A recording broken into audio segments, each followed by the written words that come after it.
the Postmodern Art Podcast, the podcast dedicated to giving artists who are wowing the world over the platform they deserve. I am your host, Nathan Ragland, and for today's episode, well, thank you for releasing this fantastic episode to your feed today, because I have a fantastic chat for you guys coming up. Today's guest is Miharu The Fox, a voice actor and content creator known for her love of several incredible characters, namely a certain Spyro the Dragon. Miharu is someone that I got to know thanks to a previous guest, Silent Jack, as well as offering my wonderful producer of the podcast, Aiden Arts, a fantastic spot on her own podcast, Spyrocast. So I knew it was only a matter of time before I had to just bring her on and have her join us in a fantastic chat for the ages. Before we do begin, I do want to at least give you a little bit of a heads up. The audio, at least on my end, is going to sound a lot different than what it usually does. I was in a remote location for the first time ever, so I'm sorry if my audio sounds a little echoey more than anything else. You'll understand whenever you first start hearing it, but I think that regardless of my audio, it was still a fantastic interview and a wonderful chat that you are going to absolutely love. If you enjoy our guests, make sure you support Miharu with the links down in the description below. If you enjoy the podcast, make sure you like, share, subscribe, or follow whatever audio streaming platform you prefer. Leave 5 stars wherever you can. You know I see that stuff and you know I absolutely enjoy it. If you want to go a little further with that support, may I recommend the wonderful merch shop for fourthwall.com. We have some fantastic gear that I think you would look amazing in today, including the incredible sick kicks. I mean, the designs of these things are absolutely outstanding and I cannot get enough of them. And look, if all you want is a nice, calm, cool, casual place where you can chat with previous guests of the podcast, meet some new friends, showcase your art, and all that stuff, maybe you should consider joining our Discord server, the Artist Sanctuary. We've already developed an incredible group of people there, and I think you would be a fantastic addition to that group today. But now, without further ado, please enjoy the Postmodern Art Podcast. Also made sure to get this little guy ahead of time for our wonderful conversation. Isn't that cute? Yeah. I like the silver. It is good. Yeah, I think it was like one of the few ones that were available is the way I got it. Because otherwise I would have just gone with like one of the more classic colors. But still, like the nice little chrome look, it's a good look. Yeah, it is. It's really nice. I have a Spyro Funko up on my shelf. Oh, nice. And then I have like 3 of the...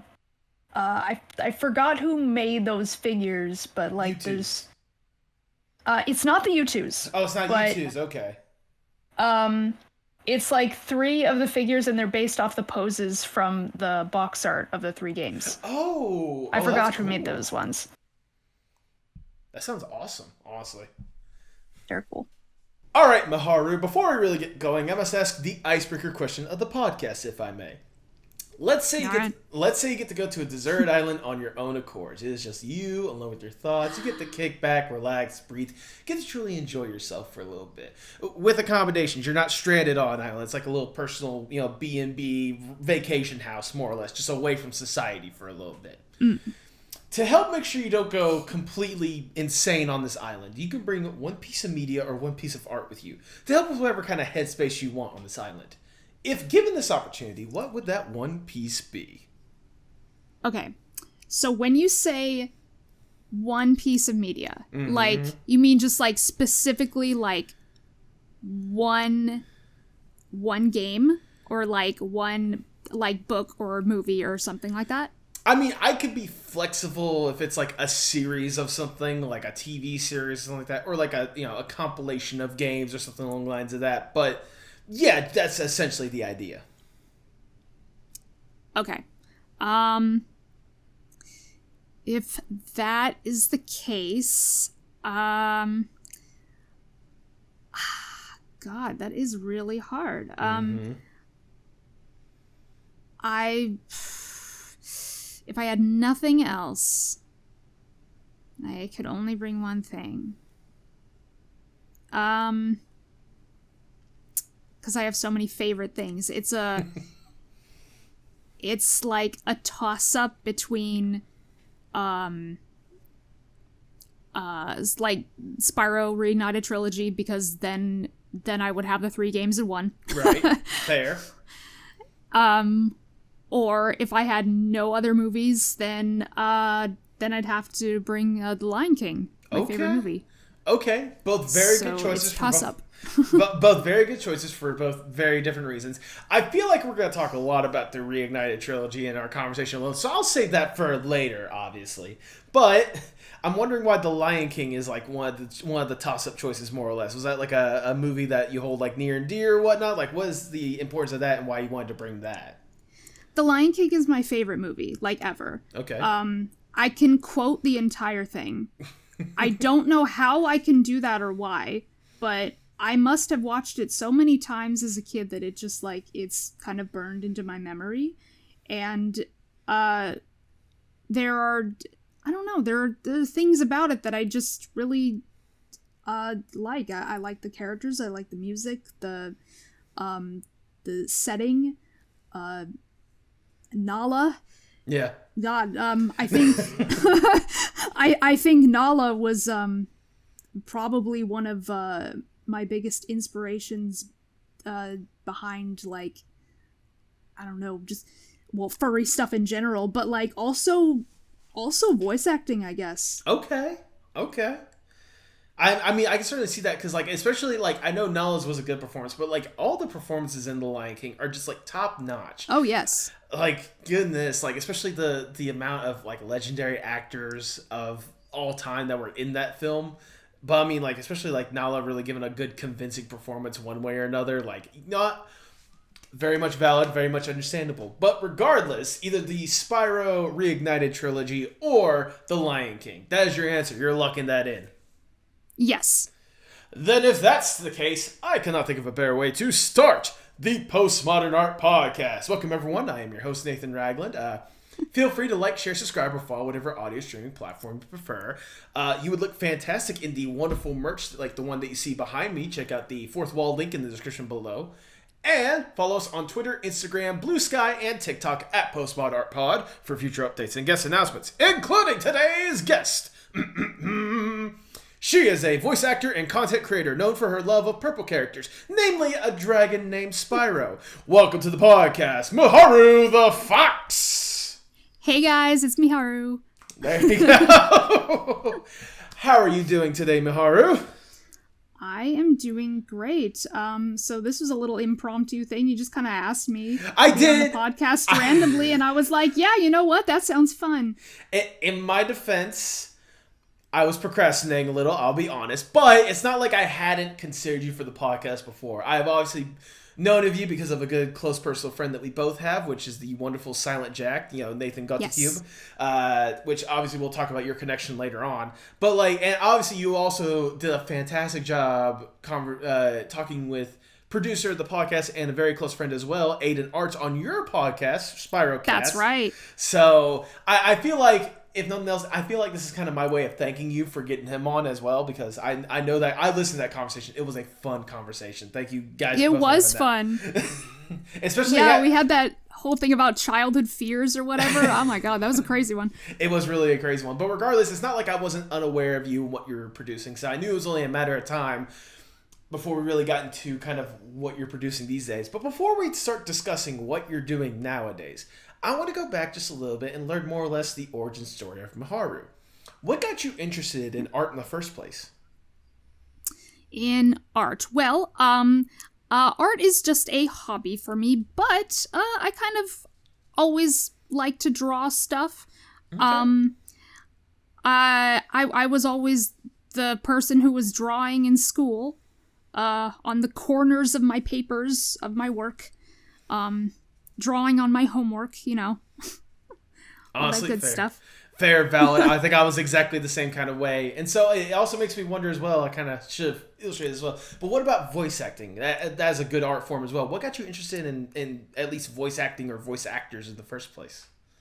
Okay, well, if we're going from drawing into voice acting, it kind of is all the same thing for me. So when I draw, I love to create my own characters, and so I have a ton of fan characters, OCs, for so many things, and a lot of people when they make OCs for things. They tend to write, draw them a lot, write fan fictions. Right. So I'll draw them, and what I'll do is when I'm watching the show or playing the game or whatever that fan character is for, I will act them out. Ooh. So I've always acted out my own characters.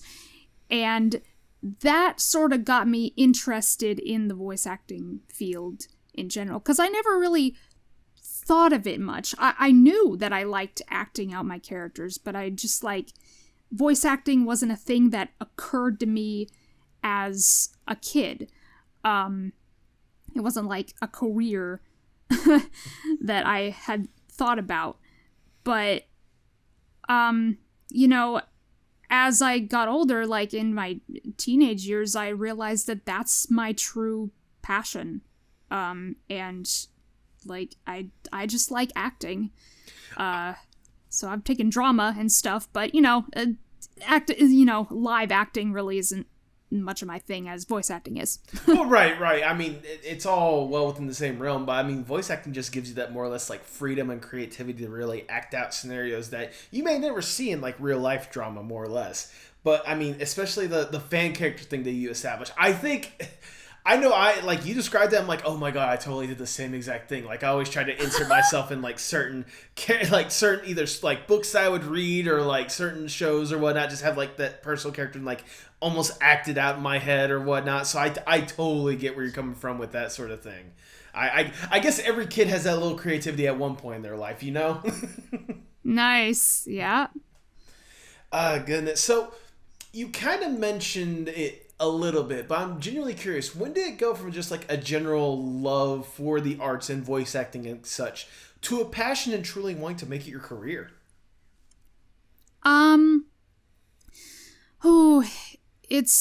It's really hard to say. And like I said, I really started thinking about it when I was in high school. Okay. Maybe even slightly before that. Of course, I had been acting my own characters way before that, when I was a kid. But when I was in high school, that's when I started taking drama, and when I got involved with online communities of sorts revolving around games and such. So this is actually going to go into a video that I'm gonna put out soon. Oh, there you go. But when I was about I'll say 15, I used to frequent this Crash Bandicoot forum called Crash Mania. Okay. And I was also on DeviantArt too. So. And those two things, I learned about different projects from people in the Crash community and the Spyro community as well. So on Crash Mania, I would often see what people were cooking up with their fan games and such, and there was one called Coco Bandicoot digitalized, or I knew it as Virtual Coco. Barely any information is left about this fan game. It has been scrubbed from the net. I have some pictures left that I saved from back then. I'm probably the only person who has pictures saved of that. Oh, wow. And so, but the creator left the fan game a long time ago, stopped working on it. But I was at that age where I wanted everyone to think I was cool and talented, and so I would try to get myself involved in people's projects and stuff. So for this Virtual Coco thing, I go on and I'm like, oh hey, do you need a voice actress for Coco, or anyone really? And they're just like, yeah. And so I sent in some kind of audition with my crappy microphone, probably. And I'm not even sure if it sounded good or what I'd sounded like, but apparently it was good enough for him to say, like, yeah, that's great. Like, I want you to be Coco in this fan game. Oh, wow. And I was like, cool, I got the part of Coco Bandicoot. You know? So, 15-year-old me was like, yay, I did something cool. This is gonna be my big break, you know? And of course that didn't go anywhere. But, I also auditioned for a Spyro fan film. Ooh. As Cinder, or rather Spyro and Cinder's daughter, who had the same voice as Cinder. So I did my best adult Cinder impression, and they're just like, yeah, that's great. You got the part, and that never went anywhere either. And so.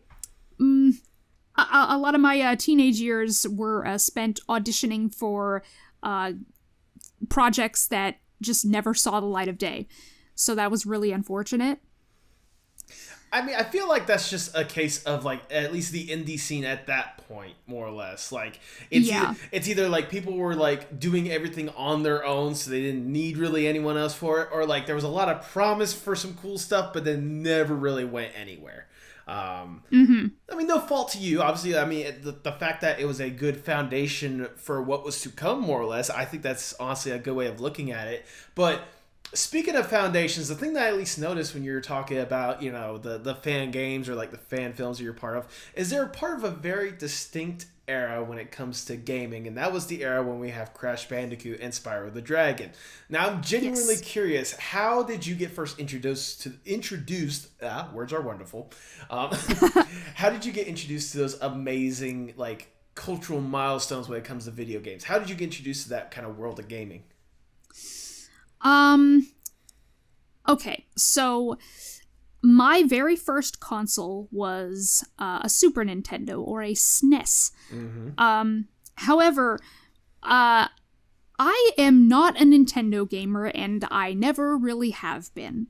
So when I had the Super Nintendo growing up, what I had were a bunch of obscure and licensed games. Like, I had The Lion King, The Jungle Book, Aladdin, Killer Instinct, which I'm not sure if Killer Instinct is, like, super popular, but, like, it's, people know it at least, sort of. It has that niche audience of people, of the diehards, more or less.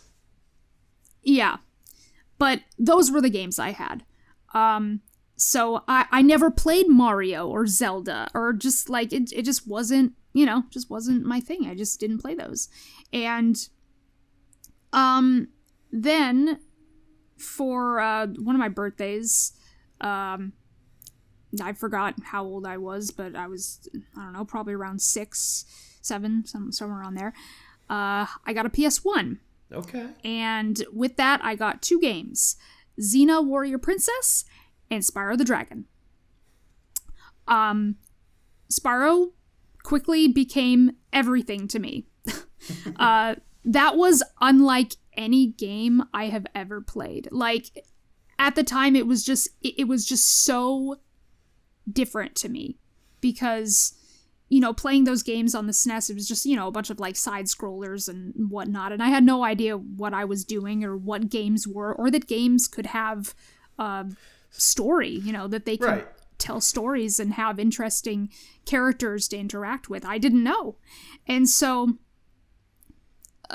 when I played Spyro, I was like, this is so different.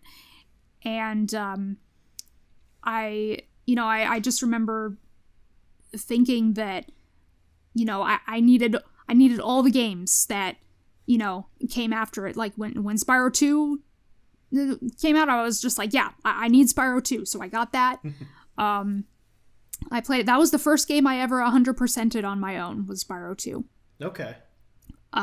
Which was a huge accomplishment for child me, like 8 years old or something.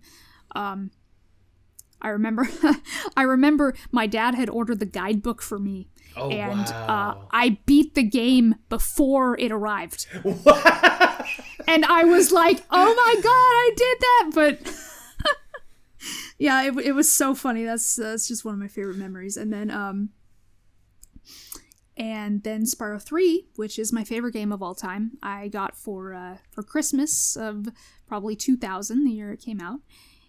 And wow, like, I mean, if Spyro 1 told me anything, that games could be big like this and have cool characters and stories, Spyro 3 was the thing that cemented it. Right. Like, it really, drove home my love of that type of platformer, and that was the game that inspired me to just have so many game ideas of my own. For a long time, I actually wanted to be a game designer. Voice acting wasn't my first choice, but then I figured out that was my true passion in life. But Spyro 3 is really what got me into creating just a bunch of stories and ideas for games, which I sort of still have, and I hope that I can maybe pitch those ideas to people someday. I certainly hope, especially with the foundation of those games alone, like those first 3 Spyro games. I mean, I can only imagine what kind of ideas you have brewing in your head, or had brewing in your head at the time. But regardless, like, especially those 3 games, I completely get where you're coming from. Like, I was a person to where I didn't play those games as much. I did play Spyro 2 a good bit. I will say that. But, like, obviously, like, we all know, like, just how much of a cornerstone that they would eventually be for some of the gaming that we still have to this day.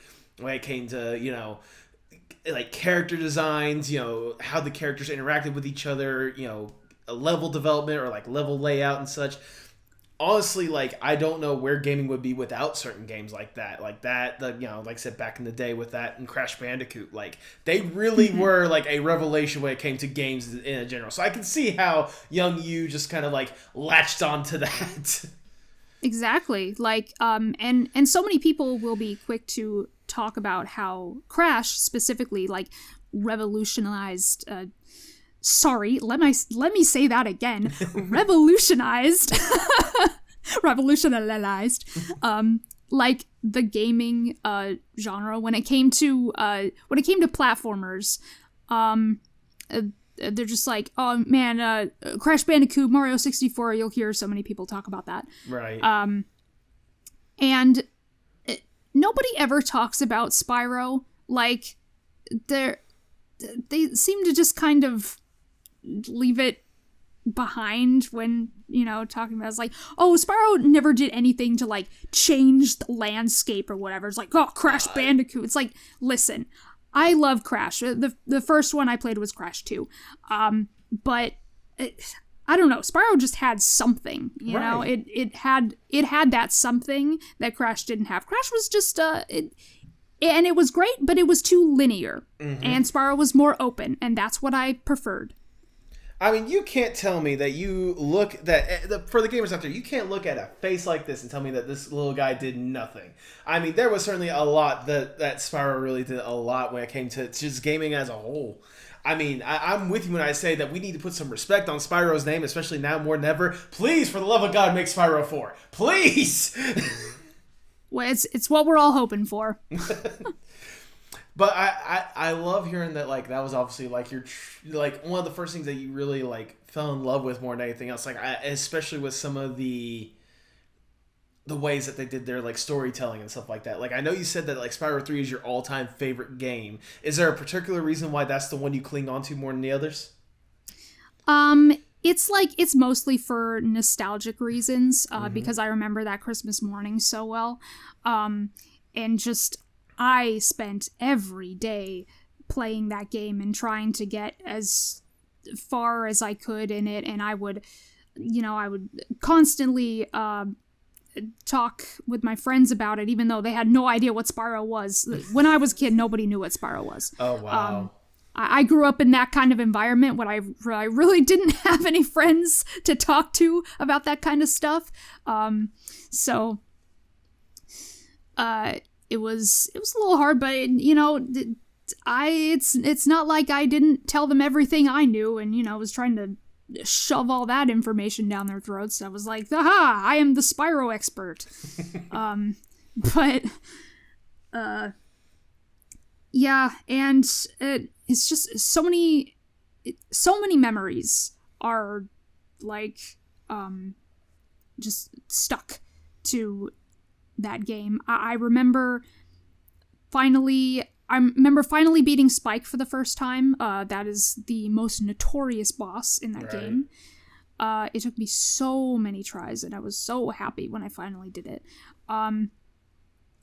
And I remember getting to Midnight Mountain for the first time, and the music in that world, it is definitely is still my favorite Spyro track to this day. The Midnight Mountain music, it just gives me these waves of nostalgia and memories, and it's just great. And also I couldn't talk about Spyro 3 without talking about Bianca. I was gonna say, I imagine for those that are unaware of your channel, I can only imagine how much of a love you have for Bianca, to put it mildly. She was just something different. It was it was definitely the first time that I had experienced one of those stories where like a villain turns good, a redemption arc of sorts. It was the first kind of story I knew that really had that. And even though it was small, but I was just like, wow, that's so different. And it's just like the way she acted. Also, I always thought she was pretty. Mm-hmm. And when she takes off her hood, I was like, oh, she's a bunny. And like, like and the weird thing is I already knew that because the back of the box, like, already showed her like that. And but it's so different when you see it in game, it still gives you that feeling. But, I remember always wanting a purple hoodie, because of the robe that she wore. Right. Okay. I'm surprised that's the reason why, and not Spyro alone. But I get it. Go on. Yeah. No. The purple stuff. Yeah. Well, actually, the whole reason why I'm a purple fox is it's really not because of Spyro at all. You may think it is, but it's only because I think I look good wearing purple. Okay. And it's always something I thought. Every time I wore a purple shirt, I was like, I look good in this color. So that is why I am a purple fox. I mean, if nothing else, at least we now know that the reason why you're purple is because you look good in purple, and the reason why you thought you looked good in purple was because of Bianca. So in a way, Bianca's the reason why you're purple. The yellow bunny is the reason why you're a purple fox. Sure, yeah. Let's say it all goes back to Bianca, sure. There you go. Goodness. I mean, one of the things that I also appreciate about that story is that, like, how much you really want to talk to other people about that, because I know that feeling. All right, I grew up in like the little town in the middle of nowhere and stuff like that. So some of the things that I love, not everyone exactly connected with and such. But I feel like you found a good way to be able to connect with a lot of people about the stuff that you love, and that's with you being a content creator, aka someone that is creating incredible videos on YouTube and great little video essays and stuff like that. What exactly got you interested in the concept of being a content creator? A content creator. Okay, so this actually, I started my channel on a whim. Oh, okay. This is one of my favorite stories to tell, and of course it goes back to Spyro. Mm-hmm. But when the Reignited trilogy was announced, I had been following some YouTube channels that covered news about Spyro and even Crash when the Insane trilogy came out. Mm-hmm. And so, I've been following those channels, and I was asking the same questions that they were asking. I was like, when's it Spyro's turn? Because, when they remade Crash, I was like, hey, Spyro's gotta be next. And then And what was it? There was an article. I think it was a Kotaku article or something. Okay. There was some news that Spyro could be returning, it could be remastered or remade. And, that was the moment I was like, yes, finally, it's happening. That's great. And so, I remember waiting and just kind of like looking on YouTube to see all the news that was covered and all people's speculations and stuff. And then one random day, the trailer dropped. Oh. That was the craziest day for me because I had to work that day. So. Oh, I know that pain. I know that pain of wanting to see something so badly, but you're in the middle of your job. Right. So, luckily I don't have to go and work until the afternoon. And so, it dropped in the morning, so I got to see it. And, the whole day the whole time at work, I was like, oh my God, like I couldn't stop thinking about it. I was just like, oh my God, Spyro's coming back. Oh God. Oh my God. What do I do? And and so that night when I came home, I was like, I need to talk about this, but I need to talk about it with other people. Mm-hmm. And because I didn't really get that kind of communication when I was a kid talking about Spyro, I was like, I need people to talk about this with. Mm-hmm.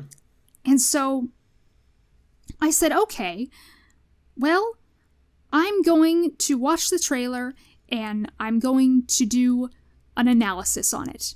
Oh. And I'm going to post it on my YouTube channel, which I never use.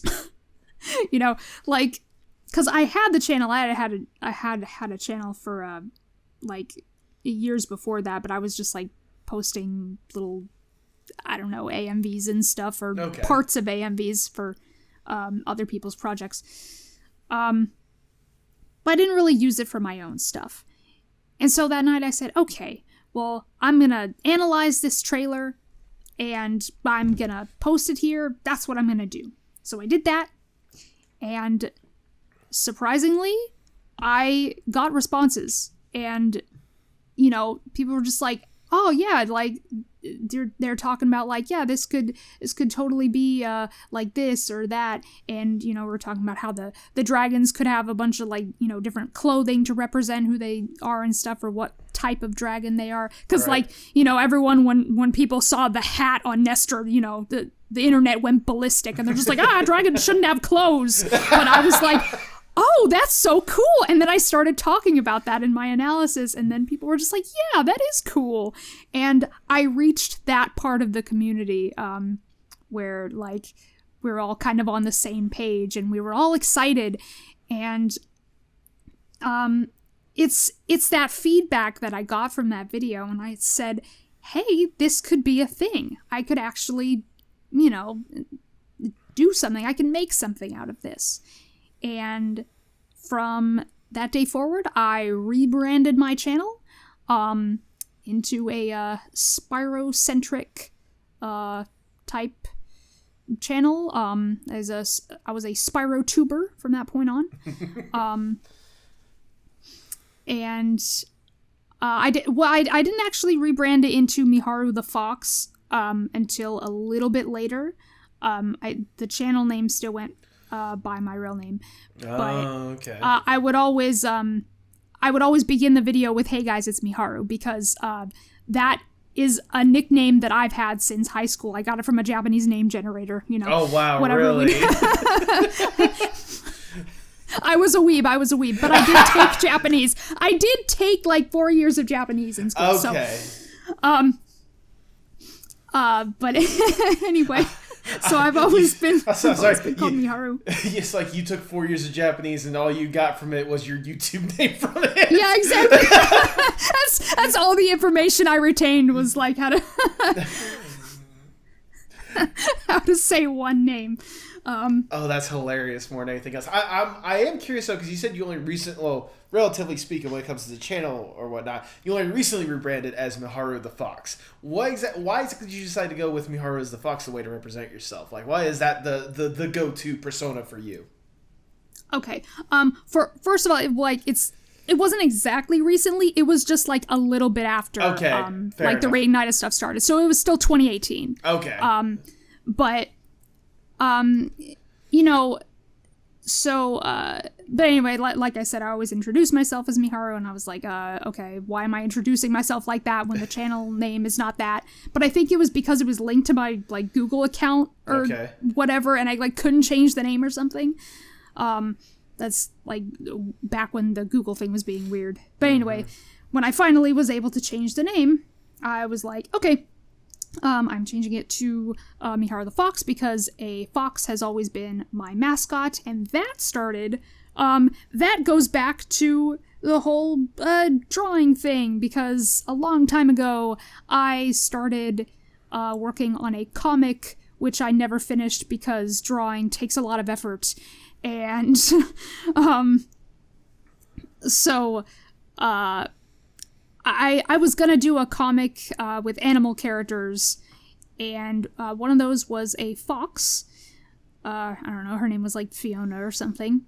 But I really liked the look of that character. Okay. And so then I took that character, and sometime later kind of started drawing like a representation of myself like as a fox character. I looked a little bit different back then. I think I still have some old images.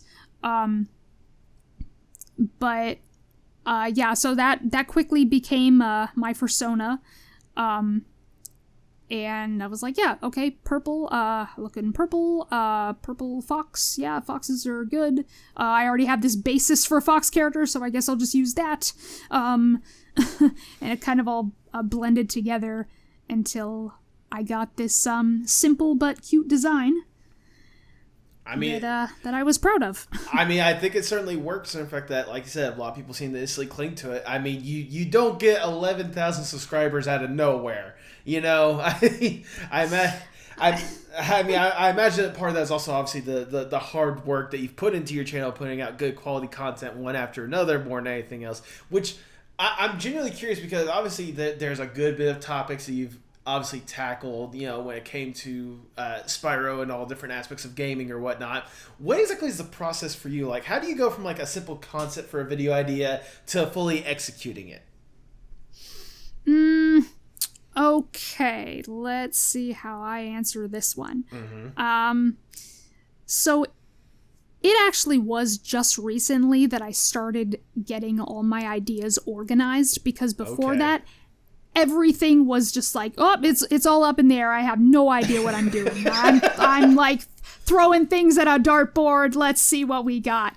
But so now I have now I have a little planner. I've got an organization chart, a task manager. I've got all that stuff. So nice. My life is halfway organized now. You're organized where you need to be, which is content creation, obviously. Yes. Yeah. Before that, I had no idea what I was doing. But I guess it's always been sort of the same process. I'd have an idea, and then I'd just kind of start writing the script for it. Usually it was like the moment I'd have an idea, I'd start writing the script for it. Okay. But now I have a bunch of ideas, and I put it into a little ideas folder, and then I just kind of grab from it. Okay. But yeah, I guess the process is still kind of similar. I want to say, what's a good example I can bring up? I'll start working on it if it's like something really important and at the forefront of my mind, like the Bianca analysis. After I played Reignited, and I was all finished with it, and I went back and started thinking about some of the stuff that it did better or like did worse, could have done better, and I was stuck on this. I was stuck on that one line from Bianca in Evening Lake. It's the one where she goes, "Listen to me, dragon, Spyro," and that pause was not in Reignited, and it bugged me so much because I just knew that the emotion they were going for in the original, and that like it really stood out to me how that wasn't there in Reignited. And there were other little details here and there that I thought I could talk about too, but the basis for that whole analysis was that one line. And so I said, okay, I'm just gonna write the whole script on what I think of what Reignited did to Bianca's character, and how I think it could have been better. And that became my most popular video because I think a lot of people were probably thinking the same thing. And I think also it's kind of rare to see videos that start out with positive points first, because you see a video called like "The Problem with Bianca" and Spyro Reignited, you're gonna think like, oh, it's all negatives. Like, no, actually, I love her in this game. I think they did a great job, but there were things that could have been better. Right. So it's like, I feel like you rarely get that kind of positivity like intertwined with the more negative things. So I always make sure, like, start with the positive points first. Yeah, I mean, I think it's just kind of the mentality that a lot of YouTube videos have these days or whatnot, to where, like, especially with, like, certain channels, all they're going to be doing is just trying to tear down a certain thing, when that's not always the case. Like, there's obviously, especially with an artistic venture like, the Reignited trilogy or whatnot, there's obviously a goal and an intention with it, and sometimes they hit that intention, and other times they kind of just miss the mark just a little bit. It's not like they completely ruined it, like certain other remakes of games or whatnot. Like, the first one that comes to mind for me for some reason is Bionic Commando, how they completely rechanged it to where they had the dude's wife be his arm or something like that for no reason. We're trying to... Oh, you know about that? I don't even know what that is. Okay, so Bionic Commando was like this platformer back in, like, I want to say like the 90s or early 2000s. And I thought it really was. It's supposed to be like this little like run and gun shooter platformer more than anything else. You're not really supposed to think much of it, but like, fun little games or whatnot. They tried to do a reboot of it in like 2009, I think it was. And you know how 2009 gaming is or whatnot. They tried to go with the dark, gritty, the world is a place that burns. That kind of gritty reboot. So they tried doing that with Bionic Commando, like making it to where it had some of those sections or whatnot, but like, trying to deal with like the main guy having like PTSD or something like that, which is not something that they really tackled the original one.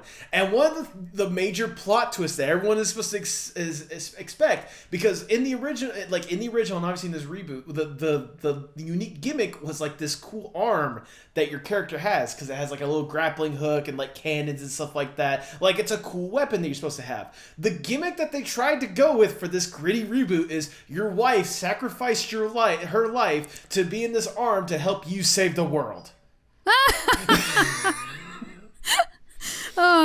I kind of like that. Because it sounds so ridiculous. Right! That was something that they tried. Like, okay, let's see how this works out. And everyone just clowned on them. But obviously with a series like, with Spyro the Dragon and like the Reignited trilogy, like, it was supposed to be more or less like obviously bringing this game to a new generation of gamers, and also paying a lot of respect to the original trilogy, obviously, while trying to do some stuff to like, maybe accommodate for either the more modern stuff or like to accommodate for some of the weird, like bugs and stuff that you might have encountered in the original one. So like, I can imagine, obviously, and I played the Reignited trilogy, so I totally get it. Like, on some aspects, they did a good job going for what they're aiming for. But again, it's just that like little bit here and there, but like, it could have been so much better. It could have been something else. Yeah. Yeah, it really could have. But, like, it's funny how you would talk about, like, oh, the era of dark and gritty reboots and stuff. Well, that happened with Spyro. Oh, yeah, no. Legend of Spyro. Yep. It's a reason why people like Cinder, all right? Like...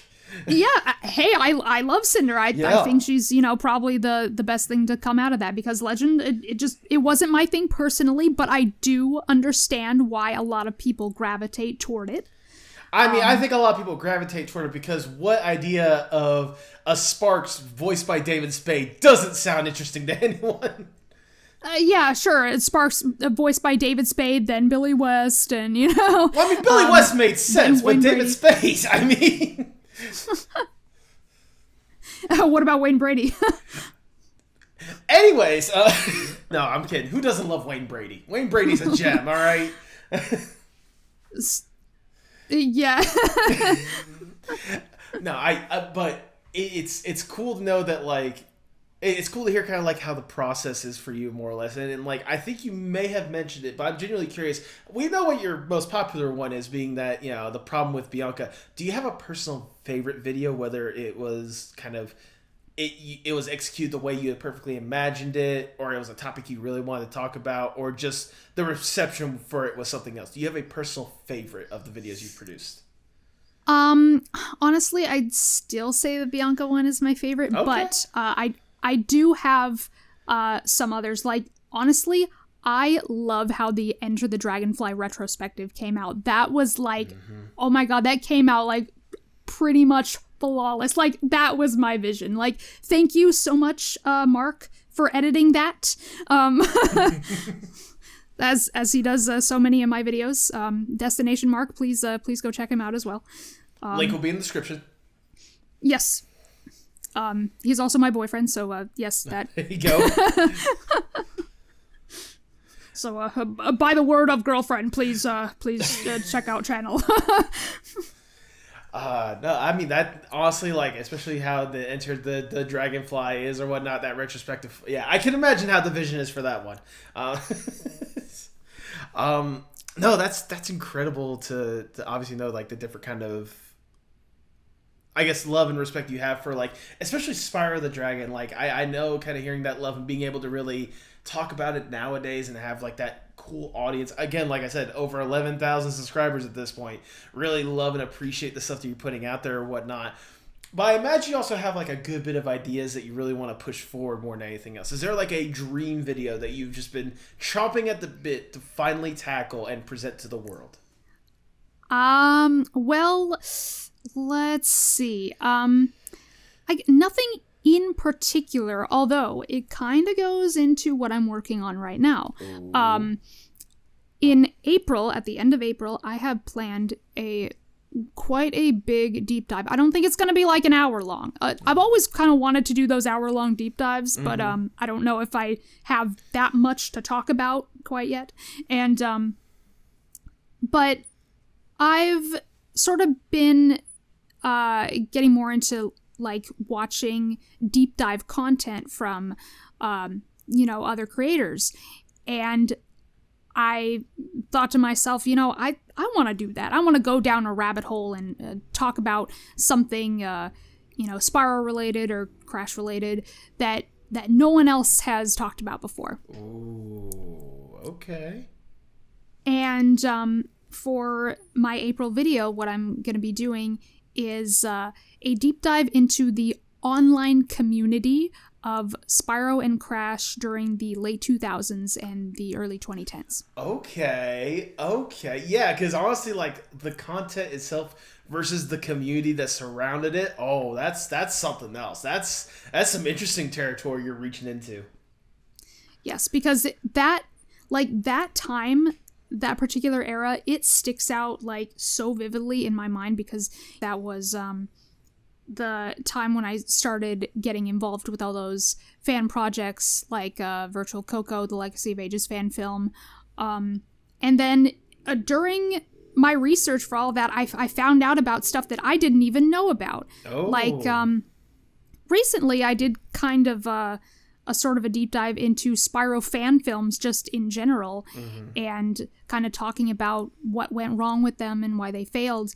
and I learned about one called Project Frixion. I had no idea that one even existed, but it had quite a history that, my research really led me down a rabbit hole with that one. I bet. And, but it was really fun to dive into all that stuff. And through that, I've actually, met some other people. I met the former director of that project, and I've voice acted in one of his audio dramas.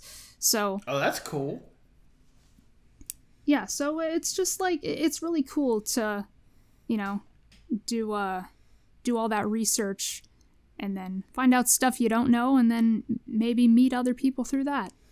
I mean, yeah, especially with kind of the I'm not going to say niche, because I feel like Spyro's a little bit more than just a niche at this point, but especially like that part of the community, like really deep diving into that, there's certainly a lot of interesting people in this community that you've been able to really connect with. I know one of the biggest ways you've been able to connect with a lot of the people in this community is obviously with your own podcast as well, the Spyrocast, which I'm curious what exactly sparked you to be like a lot of YouTubers and make their own podcast. I'm joking. I'm joking when I say that, but seriously, why did you decide to go forth with this Spyrocast? God, when did Spyrocast start? Well, it started before Reignited was it had been announced, of course, and but it before it released, and so I thought, hey, podcasts are sort of a big thing, and I had wanted to do podcasts on other stuff before, but just nothing worked out. But now that, hey, I was doing Spyro stuff, I thought, all right, well, let me just do a podcast based around Spyro, see how that goes. So, the first guest I ever had on there was my friend Airboy Aaron, and we just talked about theories and favorite characters and stuff that we'd like to see in Reignited, and I thought that was just, it was a really fun conversation. And, I put that out there, got another episode out, and at the time it was more like, hey, anyone could be on the podcast, which anyone sort of can. You do have to apply for it, but, yeah, but basically it was just a way to bring, like, all the members of the community together to talk about our favorite purple dragon. And so I remember after the first two episodes went out, I was in a stream, one of Canadian Guy A's streams. Okay. And as everyone knows, he's a really big YouTuber known for Spyro Crash content and all that stuff. And so I was in one of his streams, and he saw me in there and he goes like, oh, hey, can I be on your podcast? And I was like, yeah, of course, It's like, the big YouTuber, like, coming on my podcast, hell yeah. Yeah. And so, and that was the third episode. That one did really well, and through that, I also had Mark on my podcast, which was like the fifth episode or so. And, yeah, it's just like, it kind of, I wouldn't say like the podcast like skyrocketed really, because they're some of my least viewed videos, to be honest. But I guess that's just kind of the way it goes when it comes to podcast stuff, when I'm known for talking about like news or analysis things. So I mean, I will say, as someone that runs his own podcast, believe me when I say podcasts don't do great when it comes to viewership sometimes. It's hit and miss. Yep. I guess it just depends who you have on. But we don't do it for the views. We do it for the fun of the conversation. And by God, sure. and by God, you've done some incredible conversations with some incredible people. I saw recently that you did one with one of the voice actors for Spark, ironically enough, considering what we were talking about earlier. Yes, actually, like through that, it like honestly, I've been able to get some incredible guests on the podcast. I got Oliver Wade, Craig Stitt, and then just recently Andre Soluzzo, who voiced Sparks. And yeah, it's been crazy. Like the guests I've been able to get on and talk about their experience like in the industry and with Spyro in general. And yeah, honestly, that part has been great. I mean, I can only imagine. I mean, you've also had some incredible people such as, like I mentioned before, the incredible Aiden Arts, having him on the podcast as well. Which reminds me, because I know you had mentioned there, you just asked me about it. Did you ever get in touch with Charles Zimbillis to get that podcast down? Oh, you know what? So I sent him a message and he replied to it. Okay. And I said, okay, well, maybe we can work something out because I guess he said he was busy or something. Okay. And so, like, we'd have to work something out. But I guess I'll have to follow up on that because that was, like, a couple months ago. So...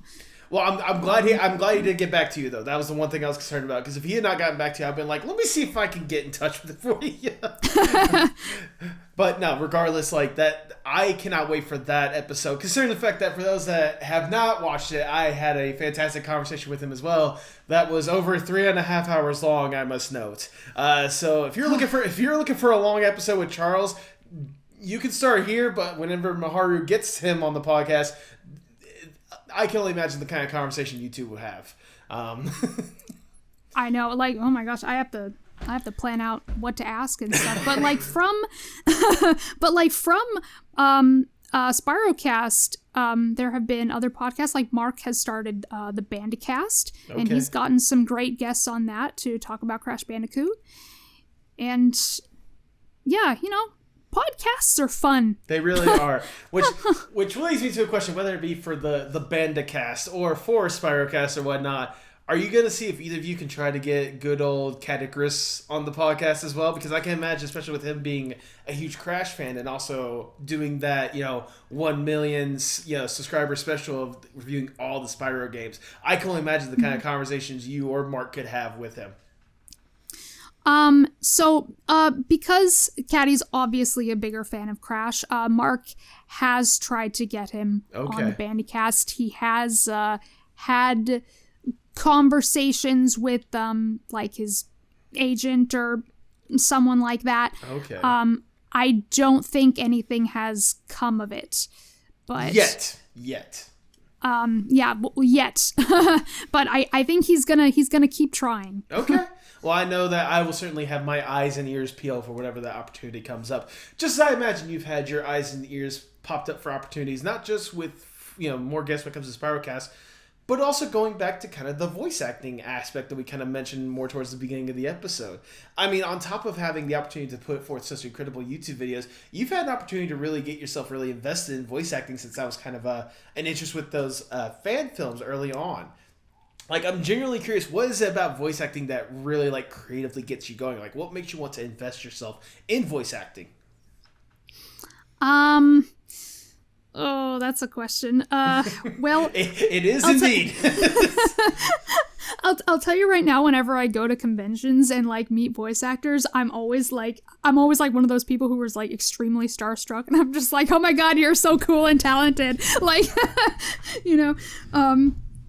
it's just crazy. And I guess part of me just kind of like wants to be in that group, and it's like, I want to say that I know these people, I want to be friends with them, because some of them just seem like genuinely nice people that I would like to hang out with. And but also I think it's just a good way for me to express myself and like be able to bring to life a bunch of really cool characters. Mm-hmm. Mm-hmm. So, I mean, I think you've already done a really good job with that, even just starting out with some of the characters you've had a chance to voice. Most prominently, one that we both have a good connection with, considering the fact that the creator of it, you being the official voice of Silent Jack's own wonderful Mia Mouse. Now, I am genuinely curious because I have good old Jack's side of the story, but I'm wondering for your side of the story. How did you first hear of Mia Mouse, and how did you go forth to try to create an opportunity for yourself and provide the voice for Mia? Someone was detected at my front door. Oh. I swear I didn't order food yet. Okay. All right. So let's see. I first heard of Mia through that bunny dude who voices Charlie for Silent Jack's animations and stuff. And so, it was just kind of it's kind of a random thing. He knew that I was into voice acting, and sometimes he would send me little casting call stuff. And so one day he just he sent over one for Mia, and I had not really heard of this character. I think I might have seen that one animation of her, like the very first one that was ever posted. Yep. I thought, okay, why not? I'll do it. And I've always really loved doing British accents. Okay. Ever since the lovely Estelle Ellis basically taught me how to do one. When I played Star Fox Adventures, and I heard Crystal's lovely voice, and so from that moment on, it's just it's just kind of always an accent that I've loved doing, and so I auditioned, and it was just something that I said, okay, well, I'll take the audio from this little animation and I'll do my version of it, because I'm not very good at improv. I think my audition was something like, I'm sorry, I'm not very good at improv, but it was very like low and stuff like that. I was super tired that day. So what he says on the podcast that you did, he was like, yeah, when I told him I was tired, yeah, that part is correct. I was tired. Yeah, it was like really hot. Actually, it's like really hot right now. And so I was just like, I was dying. And so I was just like, okay, I hope you like this. So that's what I sent in, and I didn't realize that it was only me, Sarah Senshi, and Maggie Elise that had auditioned, because I think that's all he told me, that we were the only 3 who auditioned.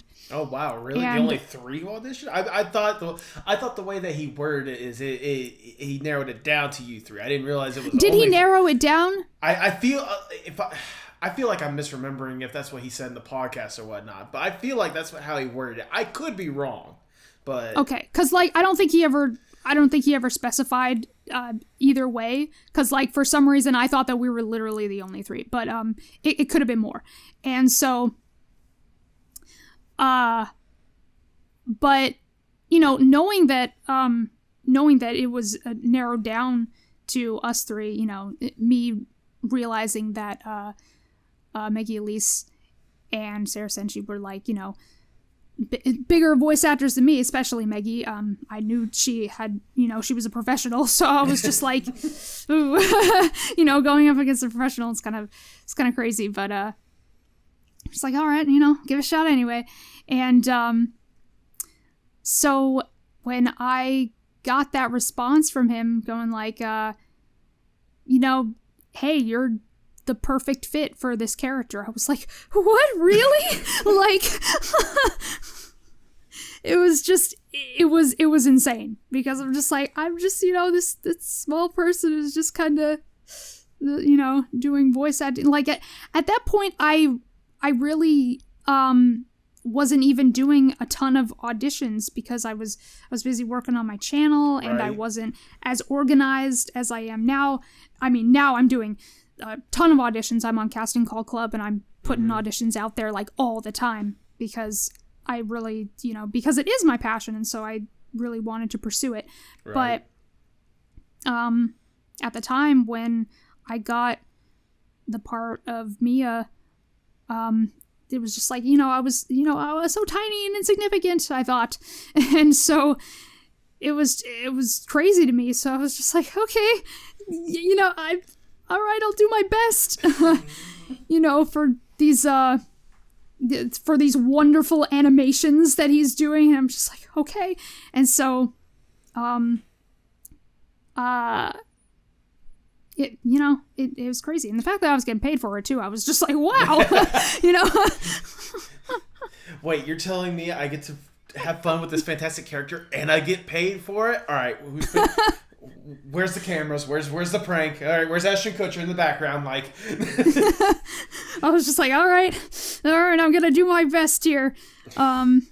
I mean, I can only imagine, since you've gotten the role, I can only imagine how much of a whirlwind experience it must be for not only just being able to voice this fun character when the opportunity arises, but for everyone that just instantly falling in love with, like, how you've been able to present the character more than anything else. Oh, the overwhelming response that Mia has gotten. It's just like, wow, I could never have expected that. It's like, do you know how weird it is to say that, like, I voice a character that people want as a body pillow? Like, that is the weirdest thing for me to say. I never thought of it like that. I never thought of it worded like that, but you're not wrong in that assessment. Yeah, it's like, but, it's just so, it's flattering.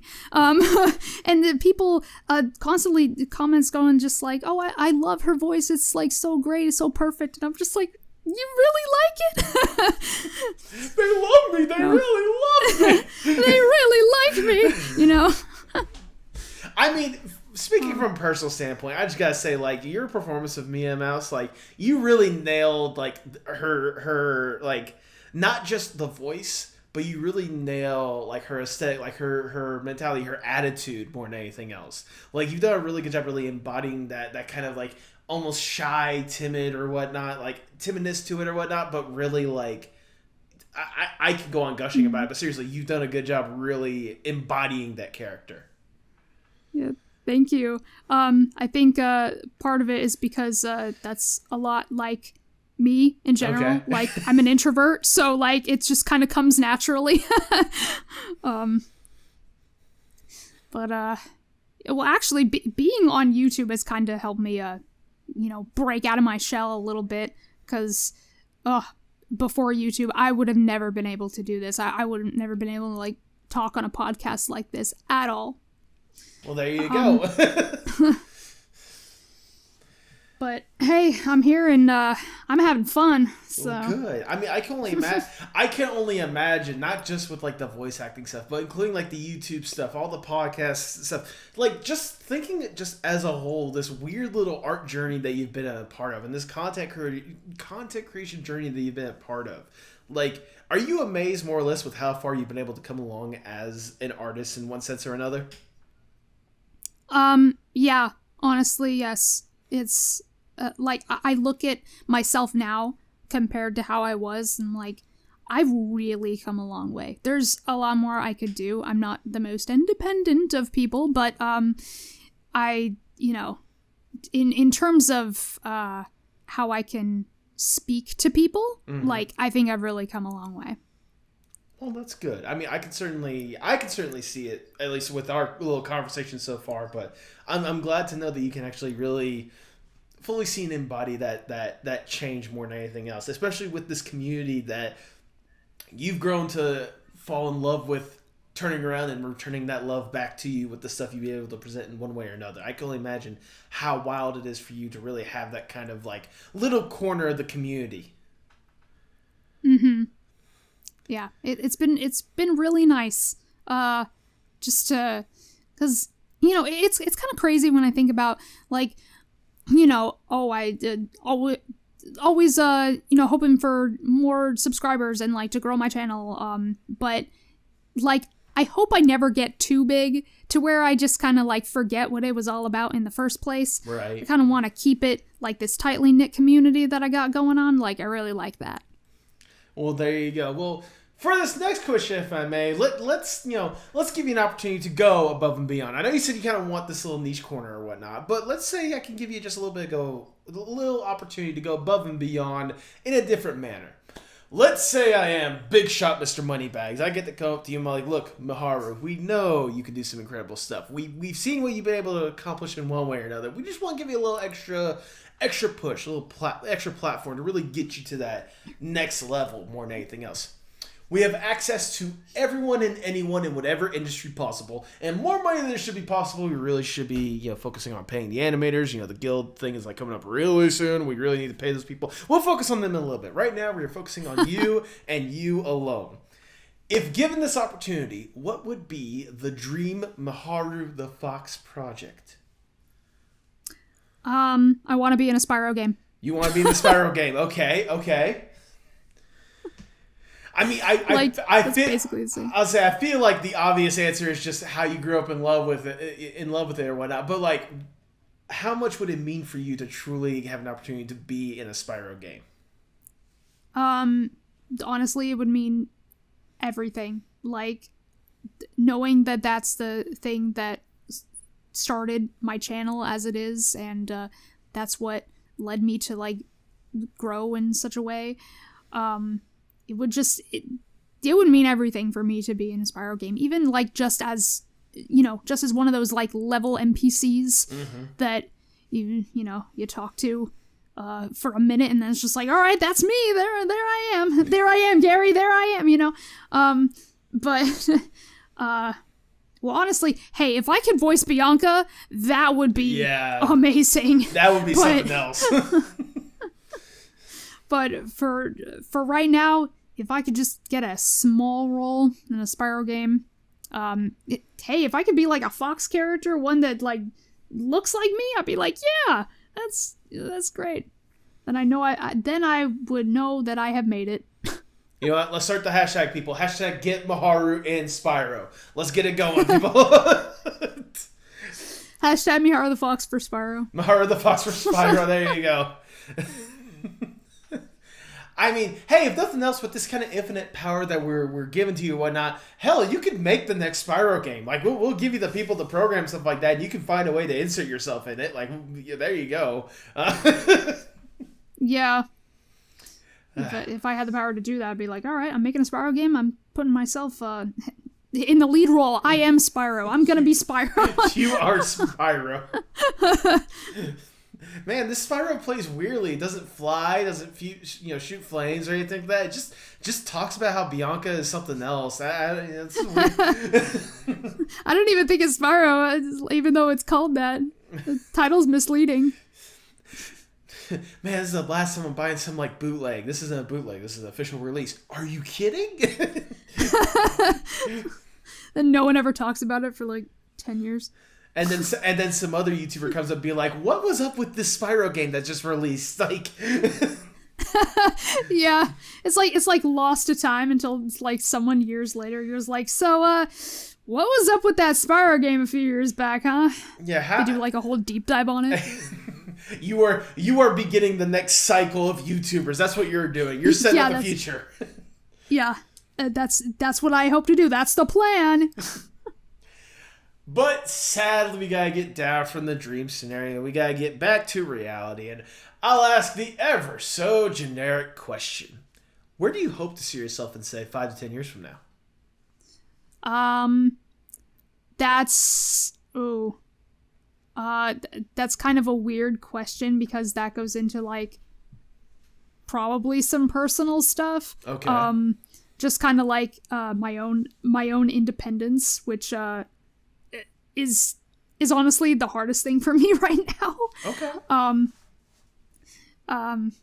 That's it just really depends on where that goes, because my drive to be independent is quite low, and so I want to turn that around before I can really do anything else. But okay. I have no idea where exactly I see myself. Maybe on YouTube I'll probably be doing the same thing. Maybe I'll have more content once we finally get a Spyro 4. There you go. you get balls in your court. You know, Activision or whoever owns Spyro at this point. Is it still like, well, Toys for Bob went independent now. Do they get to own the IP for it? Or yeah, but it's possible that they could collaborate with someone. I think they said they were interested in collabing with Microsoft. So. Okay. Well, anyways, balls in your court, guys. That's all we're saying. But I mean, regardless, I can only imagine. You know, once you figure out that kind of independence, more or less, you know, however it may come or whatnot. If nothing else, like you said, the being able to create more content on the things that you love, that's a good thing to aspire for in the short-term future, one way or another. I mean, who are we to complain? Yeah. As we start to wind down the interview, Miharu, I just have one last question I want to ask you. Obviously, you're deeply entrenched in art in one way or another, whether it's, you know, the video games that more or less made you the person that you are today, or the voice acting that has certainly taken you interesting places, or the YouTube videos that you've taken a lot of time and effort to really craft into some fun content one way or another. How important is art, not just for you, but for the world as a whole? Well, I think it's very important, because the way I see it is, it's a great way for people to express themselves, and hey, if it's been so important to me, where I can like branch out in such a way and become very different from how I was like several years ago, I think other people can do it too. So I think it's it can be a major influence on people's character. So basically, have fun, express yourself, get a YouTube channel. Now, what feature is there when some sort of like YouTube channel? By the way, thank you guys for watching this on the Postmodern Art Podcast YouTube channel. No, but honestly, like regardless, I think that is wonderfully worded, if I do say so myself. Miharu, that's all the questions I have for you today. I hope I didn't break anything. No, that's all. That's all.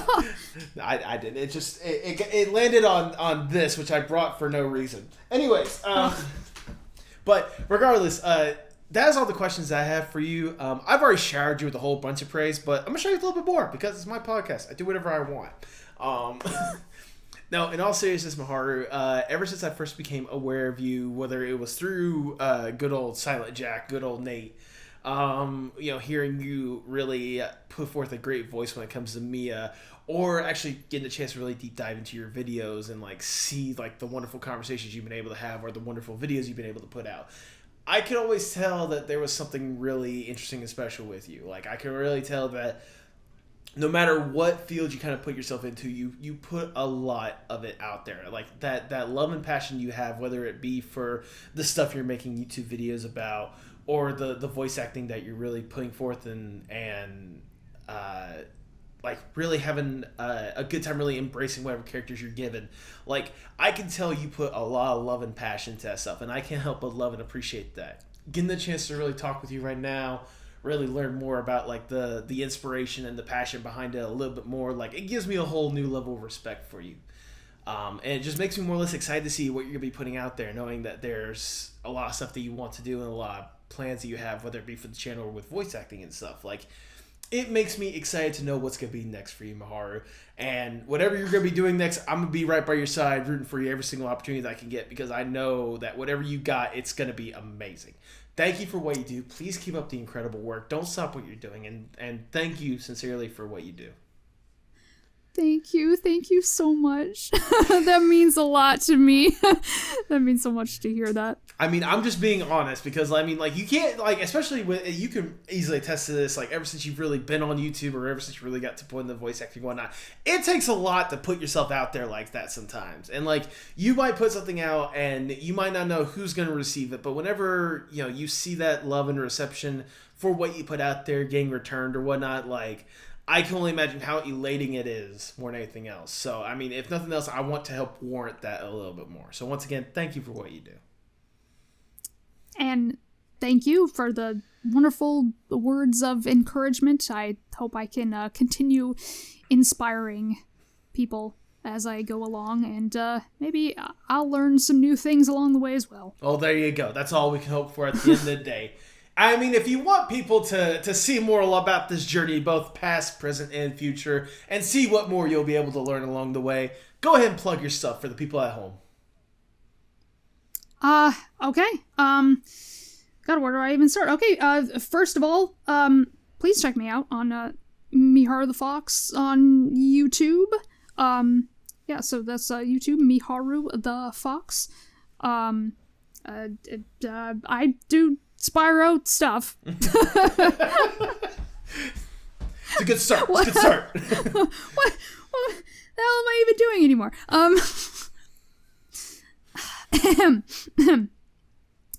If you would like to follow my voice acting journey, well, you could follow me on Casting Call Club. That's where I, put out a lot of my auditions.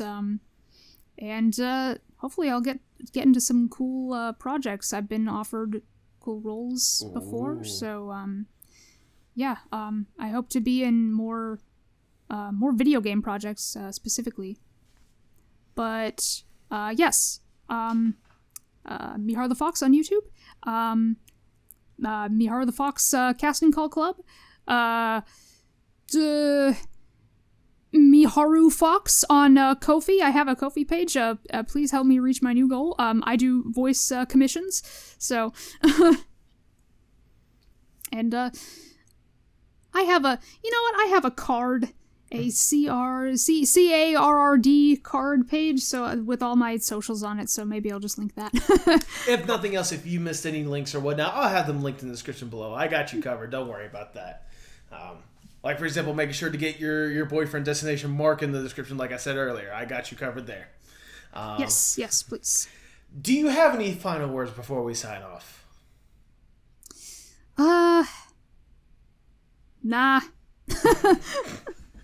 I think, oh my god, like I am starting to lose my voice with how much I've been talking. Well, and I was actually going to stream. I was actually going to stream today, but I don't think I can. Oh, I'm sorry to do that to you.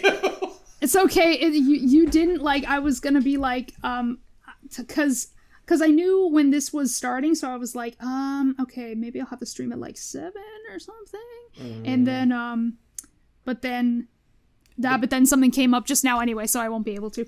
Well, there you go. Yeah, this was still extremely fun, so I'm glad I got to do this. Well, I'm glad you got an opportunity to do it. Thank you so much for taking the time to do this, and for everyone else at home, all I'd like to say is, pay your artists. Yes, pay money's good. Tell me what's wrong, tell me parts in motion. Sing me a song, tell me your eyes can open. Show me it all, pick me up in the car you drove when you used to call. Show me it all.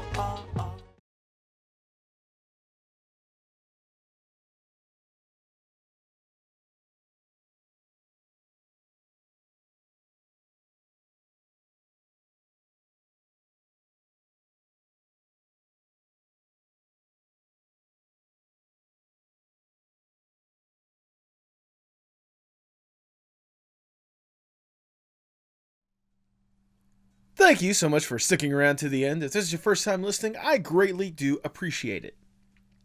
Like I said in the intro, despite the weird audio on my end, this was a fantastic conversation with Miharu. And Miharu, if you've gotten to this point of the podcast, thank you so much sincerely for your time.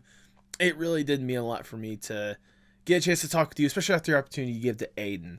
And I genuinely think you're doing a fantastic job with what you're doing with your channel and with the voice acting stuff. Like, I cannot wait to see the opportunities you're going to get.